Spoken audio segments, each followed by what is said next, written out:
তো এই যে আপনাদের ব্যস্ত মুখর মূল্যবান সময়গুলো থেকে যোগ বিয়োগ দিয়ে আপনারা টাইম বের করে এখানে আসছেন, এই টাইমের অনেক দাম। আমাদের জীবনের সবচাইতে দামি জিনিস হচ্ছে সময়। স্রষ্টার দেয়া সবচাইতে বড় নেয়ামত হচ্ছে সময়। এজন্য সময় যেন আমরা কোনো খারাপ কাজে, অকল্যাণের কাজে ব্যয় না করি, ভালো কাজে যেন ব্যয় করি। তাই যে কয়েক মিনিট কথা বলবো, লম্বা চূড়া কথা বলবো না, কান দুটো খরগোশের কানের মতো খাড়া করে শুনবার, বুঝবার, উপলব্ধি করার চেষ্টা করতে হবে। আমি প্রায়ই বলি, আমাদের একটা শক্ত সিদ্ধান্তই পারে আমাদেরকে জান্নাতি বানাতে। শক্ত সিদ্ধান্ত। আর আমাদের একটা দুর্বল সিদ্ধান্তই পারে আমাদেরকে হাতাবু জাহান্নাম, জাহান্নামের লাকড়ি বানাতে। So the decision is years. সিদ্ধান্ত আপনাদের। আপনি কোন পথে যাবেন, ডানে না বায়ে? ডানে গেলে জান্নাত, বায়ে গেলে জাহান্নাম। তো কোন দিকে যাবেন? কোন দিকে? ডানে যাব, কারণ আমরা ডানপন্থী, ডান ব্লকের লোক। সব নবীরা ডানপন্থী ছিল। সব নবীরা কি পন্থী ছিলেন? আমরাও ডানপন্থী। ডানপন্থী থেকেই যেন আমরা আমাদের শেষ নিঃশ্বাস ত্যাগ করতে পারি। আল্লাহ তুমি তৌফিক দাও। আজকের আলোচনার বিষয় হালাল এবং হারাম। আলোচনার বিষয় হালাল এবং হারাম। দুই রাস্তা, হালাল চলে গেছে এইদিকে, হারাম গেছে এইদিকে। সো আমরা যাব কোন দিকে? ডান দিকে। হালাল খুব বরকতময়, হালালে বরকত বেশি, হারামে বরকত নাই। বিশ্বাস করেন? 1 কোটি টাকা ইনকাম মাসে। কয় কোটি? এরকম লোক আছে না কসবায়? বাংলাদেশে আছে না? 1 কোটি টাকা ইনকাম, কোটি টাকা ইনকাম তার। কিন্তু বছরে কোটি কোটি টাকা তার ইনকাম, 1 মাসে ইনকাম 1 কোটি টাকা। কিন্তু দেখা যায় মাসে একটা হসপিটাল বিল পরিশোধ করতে তার চলে যায় 50 লাখ টাকা। আছে না নাই? ওয়াইফের ক্যান্সার, যার নেই কোনো অ্যান্সার। ছেলে ইয়াবা খায়, ওরে দেয়া লাগে 20 লাখ। বাড়ি ভাড়া, খাওয়া দাওয়া ইত্যাদি খরচ শেষে দেখা যায় মাস শেষে আরো 20 লাখ ঋণের মধ্যে পড়ে আছে। আছে না নাই? কিন্তু মাসে ইনকাম ছিল কত? 1 কোটি। কিন্তু মাস শেষে দেখা যায় 20 লক্ষ টাকা ঋণের বোঝায় চাপা পড়ে আছে। আর রিকশাওয়ালা, ওর বেতন নাই, যা পারে ইনকাম করে প্রতিদিন। মাসে অন এন অ্যাভারেজ তার ইনকাম 5,000। কয় হাজার? 1,000 চলে যায় ওর যে ছুপড়ির বেড়া, ওই বাড়ির ভাড়া দিতে। 1,000 চলে যায় ওর খাওয়া, 1,000 চলে যায় চিকিৎসা, 1,000 চলে যায় ছেলেমেয়েদের পড়াশোনা, আনুষঙ্গিক আরো 500, মাস শেষে আরো থেকে যায় 500। সুবহানাল্লাহ কইতে পারলেন না? 1 কোটি টাকা ইনকাম করেও 20 লক্ষ টাকা ঋণের বোঝায় চাপা পড়ে আছে। আর 5,000 টাকা ইনকাম, মাস শেষে কত থাকে? 500। কারণ ওর পুরো ইনকামটাই হালাল। ওর পুরো ইনকামটা কি? আর হালালে বরকত ঢুকায় দিছে কে? হারামে কোনো বরকত আছে? আওয়াজ করে বলেন তো, গরু খাওয়া হালাল না হারাম? কুকুর খাওয়া? কুরবানিতে কি জবাই হয়? সুন্নতে খাতনার অনুষ্ঠানে, বিয়ের অনুষ্ঠানে, প্রতিদিন কসাইয়ের দোকানে, কোথাও কুকুর জবাই হয়? আচ্ছা, গরু বা গাভী বছরে বাচ্চা দেয় কয়টা? একটা। আর কুকুর দেয় কয়টা? 7টা, 10টা, 11টা। জন্ম নিয়ন্ত্রণ নাই তো, দেদারসে দিচ্ছে, ফ্যামিলি প্ল্যানিং নাই, তাই না? আচ্ছা, তো দেখেন, গরু বাচ্চা দিল কম, কুকুর বাচ্চা দিল বেশি। গরু জবাই হয় বেশি, কুকুর জবাই হয় না। গরু আমরা খাই বেশি, কুকুর খাই না। তারপরেও কসবায় গরু বেশি না কুকুর বেশি? আওয়াজ করে বলতে হবে, গরু না কুকুর? কারণ গরু খাওয়া হালাল, আর হালালে বরকত ঢুকায় দিছে কে? এজন্য দ্য ডিসিশন ইজ ইয়ার্স। সিদ্ধান্ত আপনার। কই যাবেন, ডানে না বায়ে? হালালের সাথে না হারামের সাথে? হালালটা হচ্ছে পরিবেশ বান্ধব। হালালটা কি? Eco friendly. এটা পরিবেশ বান্ধব, এটা স্বাস্থ্যকর, এটা রুচিসম্মত, এটার মধ্যে কোনো ঝামেলা নাই, এটাতে কোনো ভেজাল নাই। হালালে থাকলেই লাভ, যদিও অল্প। সুবহানাল্লাহ পড়েন। এজন্য রাব্বুল আলামিন বলেন, ইয়া আইয়ুহান নাসু কুলু মিম্মা ফিল আরদি হালালান তাইয়্যিবা ওয়া লা তাত্তাবিউ খুতুওয়াতিশ শাইতান ইন্নাহু লাকুম আদুউম মুবিন। ওহে মানুষেরা, শোনো শোনো, এই জমিনের ভেতরে যেটাকে আমি হালাল করেছি, যেটাকে আমি পবিত্র করেছি, ওইটা খাও, ওইটা গ্রহণ করো। হারাম খেও না, হারাম অর্জন করো না, হারামের কাছেও যেও না। শয়তানের পদাঙ্ক অনুসরণ করো না। জেনে রেখো, শয়তান হলো তোমাদের প্রকাশ্য দুশমন। ঠিক কি না? আদুউম মুবিন। শয়তান আমাদের প্রকাশ্য দুশমন। সে হারামকে আমাদের কাছে চাকচিক্যময় করে তুলে। সে বুঝাতে চায় হারামের মধ্যে আরাম। আসলে হারামে আরাম আছে, হালালের মধ্যে বরকত। এজন্য আমরা সবসময় হালাল অবলম্বন করব। রাজি আছেন তো? কিন্তু আমরা যদি আমাদেরকে প্রশ্ন করি, আমাদের ব্যবসায়, আমাদের চাকরিতে, আমাদের লাইফ লিডিং সিস্টেমে আমরা কি শুধু হালাল খাই? কি খাই? হালালও খাই, সুযোগ পাইলে একটু যদি পাই অমনি ধরে ঘাপুস ঘুপুস। সুযোগ পাইলেই কি ঘাপুস ঘুপুস, ঘাপুস ঘুপুস করা যাবে না। অনেকে আবার আছে দেখবেন খাওয়ার ক্ষেত্রে হালাল খোঁজে। খাওয়ার ক্ষেত্রে আমি অনেক লোক দেখেছি। থাইল্যান্ডে আমি গেলাম, দেখি যে তার ব্যাপারে জানি যে সরকারি চাকরি করে, লক্ষ লক্ষ টাকা দুই হাতে কামায়, এমনি গাছেরটাও খায়, তলারটাও কুড়ায়। আছে না নাই? তো ইচ্ছে মতো ডানে বাই ইনকাম করে, হালাল হারাম দুইটাই খায়। কিন্তু থাইল্যান্ডে যে হালাল খাবার খুঁজতেছে, কি খুঁজতেছে? ওখানে যে জিজ্ঞেস করে যে এই দোকানে কি পর্ক আছে? পর্ক থাকলে খাবো না। পর্ক মানে হচ্ছে শুকরের চর্বি। শুকরের গোশত বা চর্বি মেশানো কোনো খাবার উনি খাবে না, কারণ এটা হারাম। আর ঘুষ যে খায় এটা খুব হালাল। এরকম ডাকাইতে আছে না নাই? তাহলে আমাদের মুসলমানদের সবচেয়ে বড় সমস্যা হচ্ছে আমরা খাওয়ার ক্ষেত্রে হালাল খুঁজি, কিন্তু ইনকামের ক্ষেত্রে ওই জিনিসটা খুঁজি না। এরকম আছে না নাই? না। Your food should be halal, your drinks should be halal, your income should be halal, your dress up, your fashion should be halal, and your entertainment should be halal. আপনার পোশাক হতে হবে হালাল, আপনার খাদ্য হতে হবে হালাল, আপনার উপার্জন হতে হবে হালাল, আপনি যে বিনোদন করছেন এই বিনোদনটাও হতে হবে হালাল। চিল্লায় বলেন ঠিক কিনা? হালাল বিনোদন লাগবে, হালাল ড্রেস আপ লাগবে। ছেলেরা কি স্বর্ণ পড়তে পারবে? ছেলেরা কি সিল্কের জামা পড়তে পারবে? আমরা সিল্কের জামা পড়ি না, এটা আমাদের জন্য হারাম করেছে কে? ছেলেরা জুয়েলারি পড়তে পারবে? গলায় চেন পড়তে পারবে? হাতে ব্রেসলেট দিতে পারবে? আছে না নাই? এখানেও অনেকের আছে না নাই? দেয়া যাবে? অনেক ছেলে দেখবেন আবার কানের মধ্যে ছিদ্র করে, কসবায়, মাশাআল্লাহ এগুলা নাই। আমি বাঁচায় দেওয়ার জন্য কইলাম নাই, আবার ওরা কয় আছে। আছে আছে না, এগুলো করা যাবে?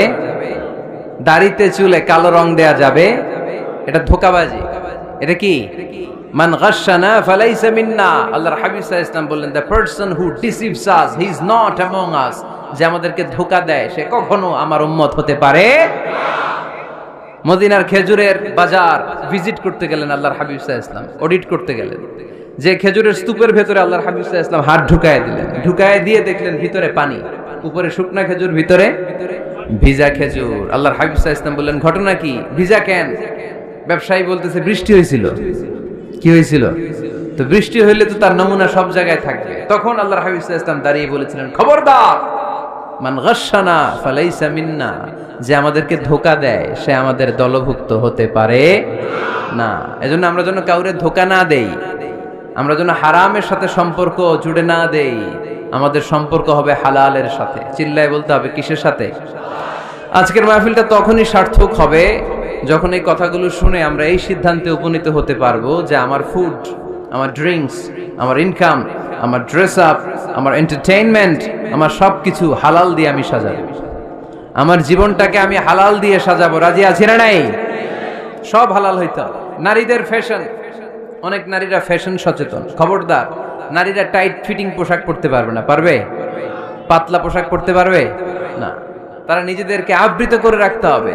টাইট ফিটিং পোশাক পরতে পারবে না, অন্য ধর্মের পোশাক পরতে পারবে না, পর চুলা লাগাতে পারবে না। এই ফোর কর্নার্স, এই বর্ডার গুলো মেনে নারী যে কোনো ধরনের ফ্যাশন নিতে পারে। এই ফ্যাশনগুলোকে বৈধ করেছে কে?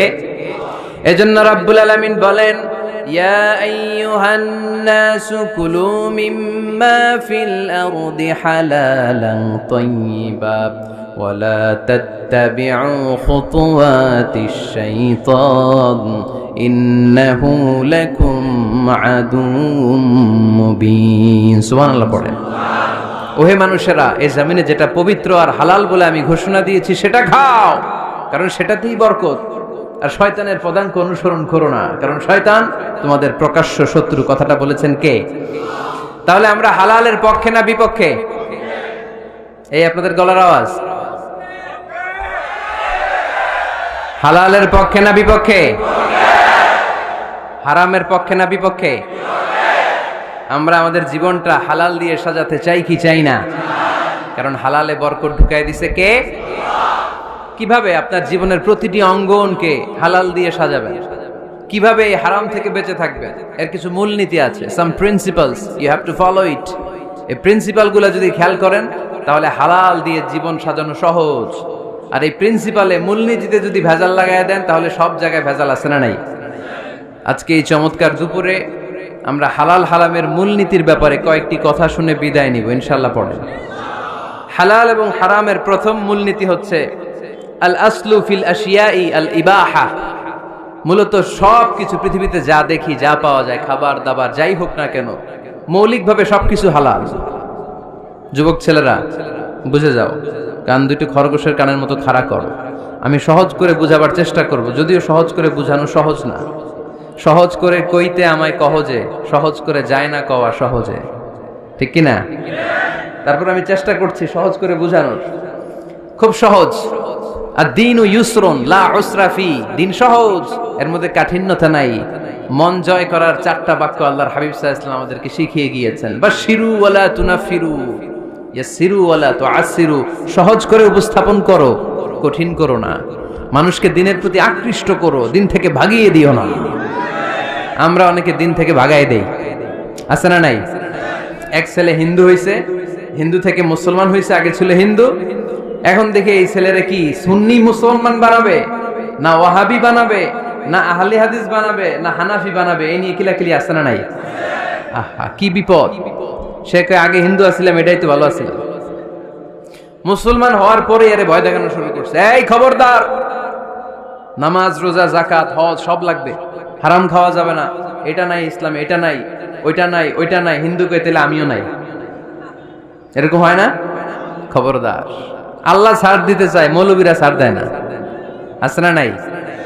তো আমরা যেন কঠিন না করি। হালাল হারামের প্রথম মূলনীতি হচ্ছে basically everything in this world is হালাল।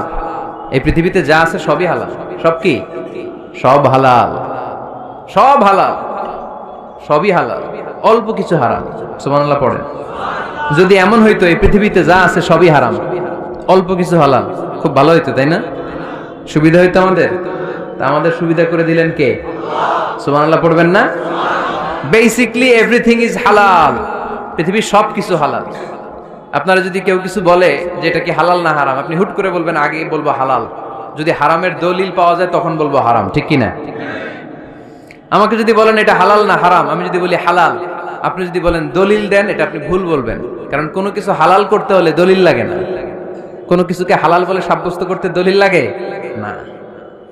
হারাম বলে যদি সাব্যস্ত করতে চান তখন দলিল লাগবে, তাও তেনা পেছানো দলিল দিয়ে হবে না, যেন তেন দলিল দিয়ে হবে, অকাট্য দলিল। এটাকে বলে আল আদিল্লা আল কাতঈয়া। অকাট্য দলিল লাগে কোনো জিনিসকে হারাম সাব্যস্ত করতে হলে। তাহলে এই যে আমাদের জন্য আল্লাহ সহজ করে দিলেন, সবকিছু বেসিকলি হালাল, যতক্ষণ না এটা হারাম হওয়ার ব্যাপারে দলিল পাওয়া যায়। এজন্য হারাম হারাম জিকির না করে জিকিরটা চেঞ্জ করে করতে হবে হালাল হালাল। কথা বলেন ঠিক কিনা? জিকির 2 ধরনের আছে।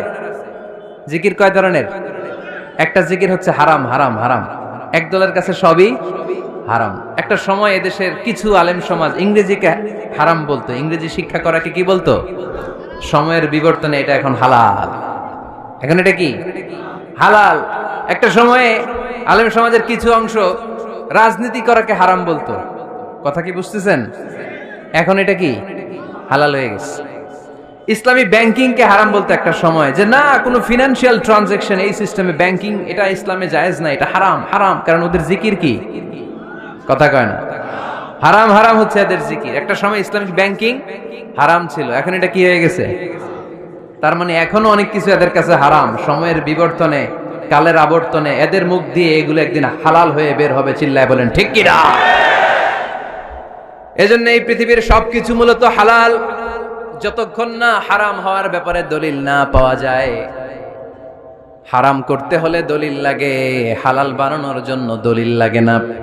আবার যেন তেন কোনো দলিল দিয়ে, ঠুনকো কোনো দলিল দিয়ে কোনো জিনিসকে হারাম করা যায় না। হারাম করতে হলে অকাট্য দলিলের প্রয়োজন হয়। কথা বুঝতে পেরেছেন? প্রথম মূলনীতি ক্লিয়ার সবার কাছে? আল্লাহর হাবিব সাল্লাল্লাহু আলাইহি ওয়াসাল্লাম বলতেন হালাকাল মুতানাত্তিউন, যারা মুতানাত্তিউন তাদের ধ্বংস, তাদের উপর আল্লাহ লানাত। সাহাবারা বললেন, ইয়া রাসূলুল্লাহ, ইয়া হাবিবাল্লাহ, মান হুমুল মুতানাত্তিউন? মুতানাত্তিউন কারা? যাদের উপর আপনি লানত দিলেন, যাদের ধ্বংসের কথা বললেন। বিশ্বনবী বললেন, আল্লাহর দেয়া হালাল বিষয়কে যারা সমাজের মধ্যে হারাম বলে প্রচার করে তারাই হলো সমাজের মুতানাত্তিউন। নাউজুবিল্লাহ পড়েন। قل من حرم زينة الله التي أخرج لعباده والطيبات من الرزق। এজন্য আল্লাহ ডেকে বললেন, খবরদার, কে আছে সমাজের মধ্যে আমার দেয়া হালাল সাজসজ্জাগুলোকে, পবিত্র জিনিসগুলোকে হারাম বলে ফতোয়া তুলে, তাদের উপর আমার লানত। খবরদার, আল্লাহ যেটাকে হালাল বলছে এটাকে হারাম বলার স্পর্ধা দেখাবেন না। এটারে হারাম বলা যাবে? তাহলে প্রথম মূলনীতি কি সবাই বুঝতে পারছেন? বুঝতে পেরেছেন? এই দুনিয়াতে বেসিকলি সবকিছু কি? আওয়াজ করে বলেন। আর হালাল প্রমাণ করতে দলিল লাগে। কি প্রমাণ করতে দলিল লাগে? হারাম। এজন্য আমাদের জিকিরটা একটু চেঞ্জ করে দিব। আমরা হারাম হারাম না বলে কি বলবো? হালাল হালাল। যখনই দলিল পাবো তখন জিকির শুরু করব হারাম। কথা বোঝে নাই বোধহয়? দলিল পাওয়ার আগ পর্যন্ত সব কি? আরো জোরে বলেন। দলিল পাওয়ার পরে সেটা হয়ে যাবে হারাম। প্রথম মূলনীতি ক্লিয়ার? সবার কাছে ক্লিয়ার? কষ্ট হইতেছে? শেষ করে দিব? আরো কয়েক মিনিট শুনবেন? আচ্ছা, দ্বিতীয় মূলনীতি হচ্ছে হালাল হচ্ছে আনলিমিটেড। হালাল কি? কথা বলেন। আনলিমিটেড। আর হারাম হচ্ছে লিমিটেড। হারাম হচ্ছে সসীম, হালাল হচ্ছে অসীম। হালাল গুণে শেষ করা যায় না, কিন্তু হারাম গুণে শেষ করা যায়। সুবহানাল্লাহ পড়তে পারলেন না? যদি এমন হইতো হারাম আনলিমিটেড, সবই হারাম, আর হালাল হচ্ছে লিমিটেড, হালাল গুণা যায়, এমন যদি হইতো আমাদের জন্য কঠিন হয়ে যেত না? আমাদের জন্য এটাকে সহজ করে দিলেন কে? দেখেন, কোরআনে যত জায়গায় আল্লাহ হালালের ঘোষণা দিয়েছেন, আল্লাহ ব্যাপকভাবে দিয়েছেন। আল্লাহ বলেছেন, উহিল্লা লাকুম বাহিমাতুল আনআম, এই পৃথিবীতে যত গবাদি পশু আছে সব খাওয়া হালাল, ইল্লা মা ইউতলা আলাইকুম, তবে হাতে গোনা অল্প কয়েকটা ছাড়া, যেগুলো এখনই তোমাদেরকে তেলাওয়াত করে শোনানো হবে। পড়েন সুবহানাল্লাহ। আবার আল্লাহ বললেন, উহিল্লা লাকুম সাইদুল বাহরি ওয়া তাআমুহু, সাগরের মধ্যে যত প্রাণী পাওয়া যায়, মাছ পাওয়া যায়, কাঁকড়া পাওয়া যায়, সব খাওয়াকে হালাল করে দিলেন কে? সাগরে যত ধরনের প্রাণী আছে, কাঁকড়া বলেন, তিমি বলেন, যা বলেন, সব হালাল, হাতে গোনা অল্প কয়েকটা ছাড়া। সুবহানাল্লাহ পড়েন। তার মানে যখনই আল্লাহ তাআলা হালালের ঘোষণা দেন, আল্লাহ তাআলা এটাকে ব্যাপকভাবে ঘোষণা দেন। আর যখনই আল্লাহ হারামের ঘোষণা দেন কোরআনের ভেতরে, তখন আল্লাহ গুনে গুনে দেন। কিভাবে দেন? হুররিমাত আলাইকুমুল মাইতাতু ওয়াদ-দামু ওয়া লাহমুল খিনজির ওয়া মা উহিল্লা লিগাইরিল্লাহি বিহি ওয়াল মুনখানিকাতু ওয়াল মাওকুযাতু ওয়াল মুতারাদ্দিয়াতু ওয়ান নাতিহা। গুনে গুনে দিয়েছেন। সুবহানাল্লাহ পড়েন। যখন আল্লাহ বললেন হালাল, তখন বললেন চার পাওয়ালা যত জন্তু আছে হালাল, অল্প কয়েকটা ছাড়া। যখন ঘোষণা দিলেন হালালের, আল্লাহ বললেন সাগরের ভেতরে যত প্রাণী পাওয়া যায় সব খাওয়া হালাল, অল্প কয়েকটা ছাড়া। কিন্তু হারামের ঘোষণা যখন আল্লাহ কোরআনে দিলেন, তখন ব্যাপকভাবে দেয় নাই, গুনে গুনে দিয়েছেন।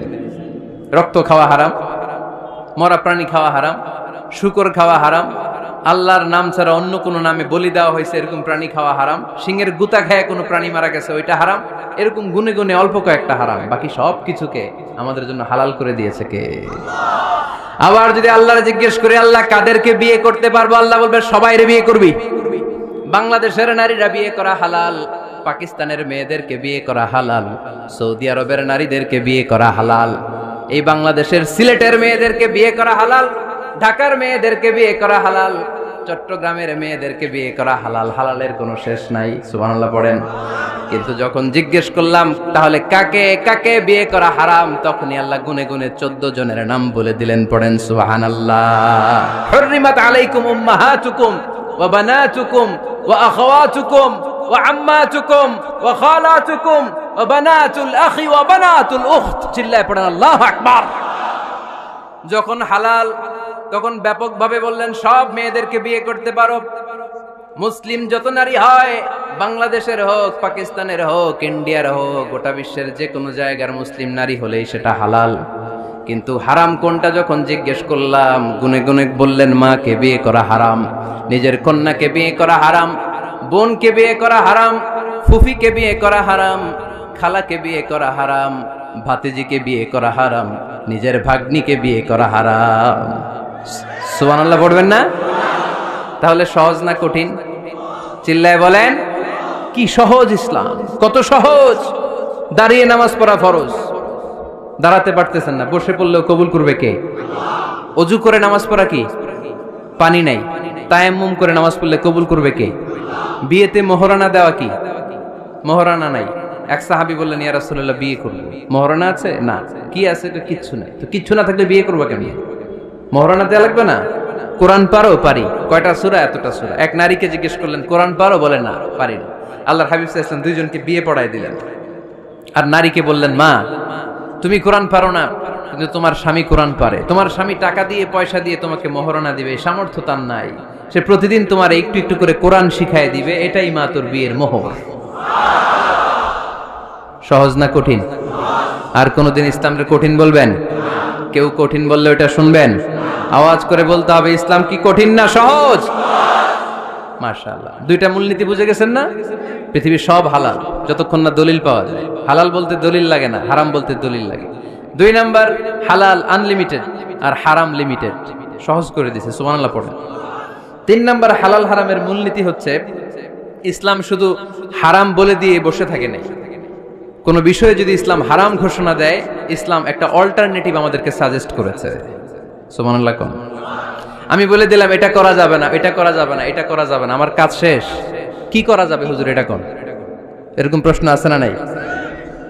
হারাম হারাম এই জিকির করে যে আপনি বসে রইলেন, হালাল কোনটা এটা বলে দিয়ে যান, চিল্লায় বলেন ঠিক কি না? ইসলাম শুধু হারাম বলে বসে থাকে নাই। যত জায়গায় ইসলাম হারাম বলেছে, ইসলাম একটা অল্টারনেটিভ সাজেস্ট করেছে। Islam provides us the alternatives, always alternative দিয়েছে। ইসলাম দ্যাট ইন কন্টে ঘোষণা দিয়ে আমাদেরকে জানিয়ে দিয়েছে সুদ খাওয়া হালাল না হারাম। আমরা বললাম, আল্লাহ সুদ যদি হারাম হয় আমরা কেমন করে আমাদের জীবন চালাবো? আল্লাহ বললেন, ওয়া আহাল্লাল্লাহুল বাই'a ওয়া হারামার রিবা। চিন্তা নাই, ভয় নাই, কেমন করে সমাজ চলবে জেনে রাখো। আমি আল্লাহ যখনই সুদকে হারাম করেছি, তার বিপরীতে ব্যবসাকে আমি আল্লাহ তোমাদের জন্য হালাল করে দিয়েছি। অল্টারনেটিভ আছে না নাই? অল্টারনেটিভ মানে বোঝেন তো? বিকল্প। অল্টারনেটিভ মানে কি?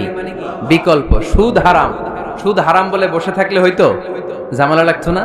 সুদকে হারাম করে দিয়ে অল্টারনেটিভ আল্লাহ আমাদের জন্য ব্যবসাকে হালাল করে দিয়েছেন। পড়েন সুবহানাল্লাহ। ইসলাম বলেছে, ওয়ালা তাকরাবুজ জিনা, খবরদার বিবাহ বহির্ভূত, গার্লফ্রেন্ড বয়ফ্রেন্ড বলেন, পরকীয়া বলেন, কোন ধরনের শারীরিক সম্পর্ক জায়েজ নাই, এটা হারাম। জিনার কাছেও যেও না। এখন আমরা বললাম, আল্লাহ জিনার কাছেও যদি না যায় তাহলে যৌন চাহিদা মিটাবো কি করে? আল্লাহ বললেন, জিনাকে হারাম করেছি, অল্টারনেটিভ বিয়ের জায়েজ করে দিয়েছি। আন-নিকাহ মিন সুন্নতি ফামান রাগিবা আন সুন্নতি ফালাইসা মিন্নি। বিয়ে আমার সুন্নাহ, যে আমার সুন্নাতের ভালোবাসে না সে আমার উম্মত হতে পারে না। এজন্য যুবক ভাইরা বিয়ে করবা। কি করবা? বিয়ের চেয়ে কোনো ভালো কাজ পৃথিবীতে হতে পারে? আমরা গার্লফ্রেন্ড বয়ফ্রেন্ড মানি না। আছে নাকি এদিকে কারো? আছে? আছে না? না, ওই যে কত বড় সাহস, হাত তোলে আবার যে একটা। এগুলার পুরা দেহটাই কলিজা। আমার সামনে বসে হাত তুলতেছে, আমার আছে। দেখছেন, পুরোটাই কলিজা এগুলো। না, এই জিএফ বিএফ এগুলোর সাথে আমরা নাই। আমরা বিয়ে করব। বিয়ে করলে বরকত দেয় কে? ছেলের বাপ মেয়ের বাপ সহজ করে দেন, সহজ করে দিবেন। কালিয়ারা না,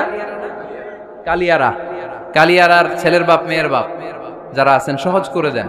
ছেলে যদি মেয়েকে পছন্দ করে, মেয়ে যদি ছেলেকে পছন্দ করে, ছেলে যদি নামাজি হয়, কর্মঠ হয়, মেয়ে যদি ভদ্র হয়, বাদ সাধবেন না, বিয়ে দিয়ে দেন। কারণ বিয়ের চেয়ে ভালো কাজ আর হতে পারে না। এই যে পোলাপানের গলার আওয়াজ বেড়ে গেছে। এখন মহা খুশি, এখন আজারি হুজুর জিন্দাবাদ। এখন আর আমার বিরোধী কেউ নাই এই জায়গায়, সবাই হাত করে ফেলছি আমি, আগেও নাই। মাশাআল্লাহ। তো এজন্য বিয়েটাকে সহজ করেন। খেয়াল করবেন, যেই সমাজে বিয়ে করা কঠিন ওই সমাজে জিনা করা সহজ। যেই সমাজে জিনা করা কঠিন ওই সমাজে বিয়ে করা সহজ। ঠিক কি না? পুরো উল্টো। বাংলাদেশে কোনটা করা কঠিন? হ্যাঁ, বিয়ে করা কঠিন। বিয়েতে ফ্ল্যাট লাগবে, ছেলের গাড়ি লাগবে, নিজের পায়ে দাঁড়ানো লাগবে, 10 লাখ টাকা মোহরানা লাগবে। জিনার জন্য কি লাগবে? কিচ্ছু লাগবে না, টোনাটুনি রাজি।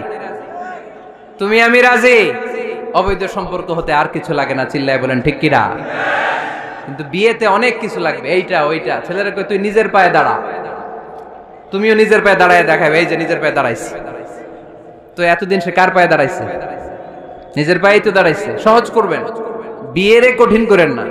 এই যে আমার নানা ভাই আছে, নানা ভাইয়ের এখানে যাবেন, নানা ভাইয়ের মসজিদ দেখলাম, কাবা ঘরের যে ডিজাইন, আর্কিটেকচারাল ডিজাইন, ওই সিস্টেমে মসজিদ। আজকে জোহরের সালাত পড়লাম, ওই মসজিদে নানা ভাই বিয়ে পড়াই দিবে। সবাই চলে যাবে নানা ভাইয়ের কাছে। রাজি আছো সবাই? ওই যে খুশি, সব খুশি। দেখছেন বিয়েটা যে ভালো জিনিস তার প্রমাণ। বিয়ের কথা কইলে পোলাবান খালি হাসে। এটা জান্নাতি সম্পর্ক, তো এই কারণেই সাইয়েদনা আদম আলাইহিস সালাম আর হাওয়া আলাইহাস সালাম দুইজনকে বিয়ে পড়াই দিছিল কে? এই দুইজন এমন দুইজন মানব আর মানবী, ওনাদের কোনো শৈশব ছিল না, ওনাদের কোনো কৈশোর ছিল না, যৌবন দিয়েই শুরু। এজন্য আগে আল্লাহ বিয়ে পড়াই দিছে। কথা কয় না? ওই মেয়ে আপনার শৈশব আছে না নাই? কৈশোর, আদম আলাইহিস সালামের শৈশব কৈশোর, হাওয়া আলাইহিস সালামের শৈশব কৈশোর। জীবন শুরু করছে কি দিয়া? যৌবন দিয়ে। বিয়ের দরকার আছে না নাই? এজন্য আল্লাহ জান্নাতেই বিয়ে পড়ায় দিলেন। বিয়ের সম্পর্কটা জান্নাতি সম্পর্ক, বিয়ের ভালোবাসাটা জান্নাতি ভালোবাসা। এর চাইতে পবিত্র ভালোবাসা দুনিয়ায় হতে পারে? তাহলে ইসলাম কোন জিনিসকে হারাম ঘোষণা দিয়ে মুখে কুলু পেটে বসে থাকে নাই, অল্টারনেটিভ সাজেস্ট করেছে। সুদ খাওয়া হারাম, অল্টারনেটিভ ইসলাম আমাদেরকে বলে দিল ব্যবসা হালাল। জিনা করা হারাম, পরকিয়া হারাম, গার্লফ্রেন্ড বয়ফ্রেন্ডের এই কালচার হারাম, তার বিপরীতে বিয়ে করা হালাল। সুবহানাল্লাহ পড়েন। এরপর ইসলাম বলে মদ খাওয়া হারাম। ইন্নামাল খামরু ওয়াল মাইসির ওয়াল আনসাব ওয়াল আজলামু রিজসুম মিন আমালিশ শাইতানি ফাজতানিবু। খবরদার, মদ, জুয়া, লটারি এগুলো হারাম করে দিয়েছে কে? আল্লাহ বললেন মদ খেও না, মদ তোমাদের জন্য হারাম ঘোষণা করা হলো। আমরা বললাম আল্লাহ, শীত প্রধান দেশে মদ খেলে শরীরটা গরম থাকে, মদ না খেলে তো বেঁচে থাকার উপায় না। স্ক্যান্ডিনেভিয়ান কান্ট্রিগুলোতে, সাইবেরিয়াতে মদ না খেলে ওদের বাঁচার উপায় নাই। এখন অল্টারনেটিভের দরকার আছে না নাই? আল্লাহ বললেন মদকে হারাম করেছি, কিন্তু মধু খাওয়াকে হালাল করে দিয়েছি। মধু খান আপনারা? আজকে খাইছেন কে কে দেখি? আজকে অনেকে খাইছেন? মাশাআল্লাহ, হাত নামান। মধু 5-6 চামচ খেয়ে দেখেন একসাথে। মদের বাবা এটা, চিল্লায় বলেন ঠিক কিনা? শরীর গরম হবে, অনেক অনেক শক্তি হবে। মধুর মধ্যে আছে ফ্রুকটোজ। কি আছে? ফলের মধ্যে আছে সুক্রোজ, আর চিনিতে আছে গ্লুকোজ। ফ্রুকটোজ আর সুক্রোজ এটা স্বাস্থ্যসম্মত, এটা ভেরি হেলদি ডায়েট। এটা খাবেন, তাহলে সুস্থ রাখবে কে? তাহলে সুক্রোজ খাবো, ফ্রুকটোজ খাবো, আর গ্লুকোজ কমায় দিব। রাজি আছেন তো? এরপর ইসলাম আমাদেরকে বলল ঢোল বাদ্য বাজানো এটা হারাম, অশ্লীল গান বাজনা হারাম, নাচানাচি হারাম। আমরা বললাম আল্লাহ, বিনোদনের একটা মাধ্যম তো আমাদের লাগবে। ইসলাম বলল ইসলামী নাশিদ যদি তুমি গাও সেটা হালাল। ঢোল হারাম, কিন্তু তার বিপরীতে দফকে হালাল করেছে কে? ঢোলের দুই দিকে আটকানো, এটা বাজালে নেফাকি তৈরি হয়, ধামধাম আওয়াজ তৈরি হয়, এমন বিট তৈরি হয়, ডান্স দিতে মনে চায়। আছে না নাই? প্রায় মাঝে মাঝে দেখি ওই গায়ে হলুদের অনুষ্ঠানে ইত্যাদি ইত্যাদি অমুক অনুষ্ঠানে বাসার ছাদের উপরে এমন বিটে হেভি মিউজিক্যাল ইনস্ট্রুমেন্ট দিয়ে এমন গান ছাড়ে, পুরো এলাকাটা কাঁপে ওনাদের সাথে। দুম্মা চলে, দুম্মা চলে, খালি কি চলে? দুম্মা চলে। খেয়াল করছেন? আপনার কাছে যদি বাজায় এই টেবিলটা কাঁপবে, সাথে সাথে আপনার শরীরও কাঁপবে, আপনাকে ক্রেজি বানাবে। ইসলাম বলেছে না, যেটা তোমাকে ক্রেজি বানায়, যেটা তোমাকে অস্থির বানায়, যেটা তোমাকে অশ্লীল বানায়, ওটাকে হারাম করেছে কে? কিন্তু তার বিপরীতে সুস্থ বিনোদন আমাদের জন্য হালাল করে দিয়েছে কে? ঢোল বাজানো হারাম, কিন্তু ঢোলের বিপরীতে ইসলাম আমাদের জন্য দফ বাজানো জায়েজ করে দিলেন। আল্লাহর হাবিব সাল্লাল্লাহু আলাইহি ওয়াসাল্লাম যখন মক্কা থেকে হিজরত করে মদিনাতে গেলেন, মদিনার সানিয়াতুল ওয়াদা নামক জায়গায় মদিনার আবাল বৃদ্ধ বনিতা, সাহাবারা, নারীরা, পুরুষেরা, ছোট্ট সোনামণিরা দফ হাতে নিয়ে বিশ্বনবীকে ওয়েলকাম জানাতে শুরু করলো। তলাআল বাদরু আলাইনা من ثنيات الوداع وجب الشكر علينا ما دعا لله داع أيها المبعوث فينا جئت من أمر المطاع جئت شرفت المدينة مرحبا يا خير داع সবাই পড়েন طلع البدر علينا من ثنيات الوداع وجب الشكر علينا ما دعا لله داع সুবহানাল্লাহ পড়েন। এই যে আমরা নাশিদটা গাইলাম, এটা হালাল না হারাম? সাথে যদি দফও থাকতো, আমরা যদি দফও বাজাইতাম, এটা হালাল না হারাম? এটা হালাল। দেখেন কি সুন্দর check and balance, Islam check and balance করেছে। কতটা ভারসাম্যপূর্ণ জীবন ব্যবস্থা আমরা পেয়েছি, কত চমৎকার আমাদের শরিয়া। এটারে আমরা কঠিন বানাই। ঢোল বাজানো হারাম, কিন্তু তার বিপরীতে দফ বাজানোকে হালাল করে দিয়েছে কে? আবার আল্লাহর হাবিব সাল্লাল্লাহু আলাইহি ওয়াসাল্লাম বলতেন আ'লিনু আন নিকাহ বিদ-দুফুফ, এলাকায় যখন তোমাদের কারো বিয়ে হয় দফ দিয়ে ব্যান্ড পার্টি করে জানিয়ে দাও। ঢোলের ব্যান্ড পার্টি না, গিটারের না, হারমোনিয়ামের না, বংশী বাজায় কে রে সখী, বংশী বাজায় কে? ওই বংশী দিয়া না, ওই বংশী হারাম, বাঁশি বাজানো হারাম, কিন্তু দফ বাজানোকে হালাল করে দিয়েছে কে? বিয়ের ঘোষণায় দফ বাজিয়ে ব্যান্ড পার্টি করতে বলেছে বিষ্ণু ঈসা ইসলাম। কারণ বিয়েতে একজন নারী পুরুষের যেই সম্পর্ক হয়, জিনা বা ব্যভিচারে একই সম্পর্ক হয়। পার্থক্য হচ্ছে এটা সামাজিক স্বীকৃতি আছে, জিনার স্বীকৃতি নাই, ঠিক কিনা?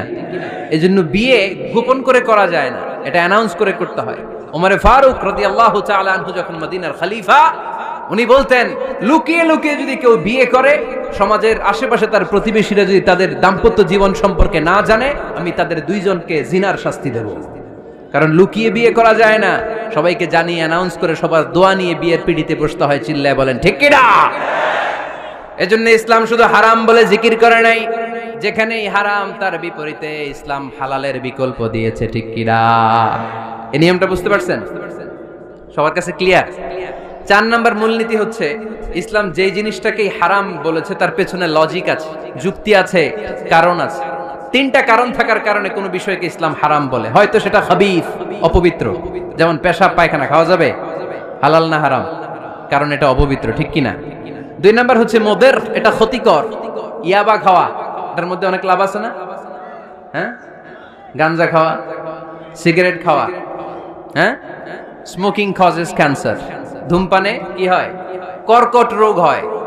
পৃথিবীতে এই একমাত্র খাবার যেটা টয়লেটে ঢুকে খাওয়া যায়।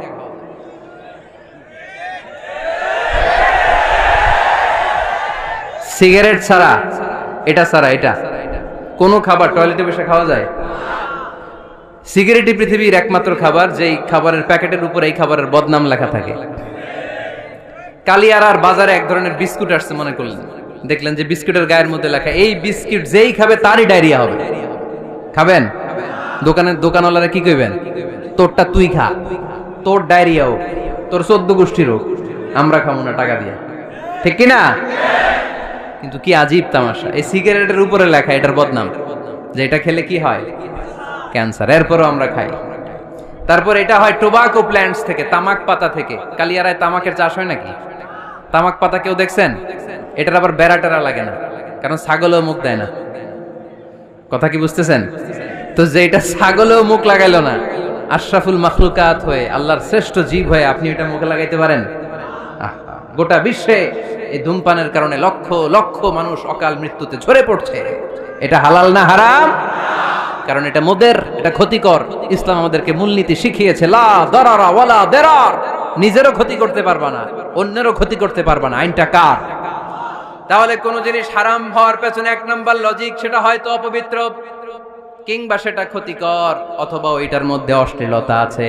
আওয়াজ করে যুবকরা উত্তর দাও, মোবাইলের ভেতরে পর্নোগ্রাফি দেখা হালাল না হারাম? ব্লু ফিল্ম দেখা হালাল না হারাম?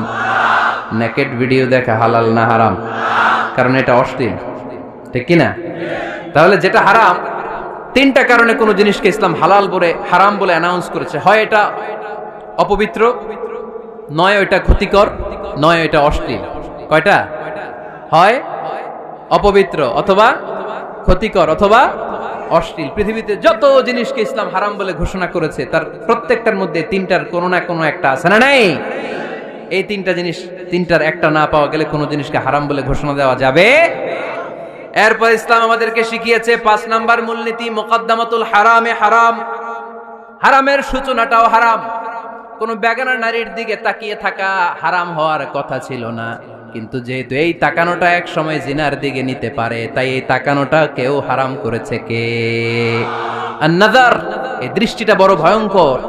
আল্লাহর হাবিব সাল্লাল্লাহু আলাইহি ওয়াসাল্লাম বলেছেন, আন-নাযার সাহামুন মাসমুমুন মিন সিহামি ইবলিস। এই দৃষ্টি, লাগামহীন দৃষ্টি, শয়তানের বিষ মাখানো তীরবানের মধ্যে থেকে একটা ভয়ঙ্কর তীর। এই তীর দিয়ে শয়তান যুবকদেরকে কাবু করে ফেলে।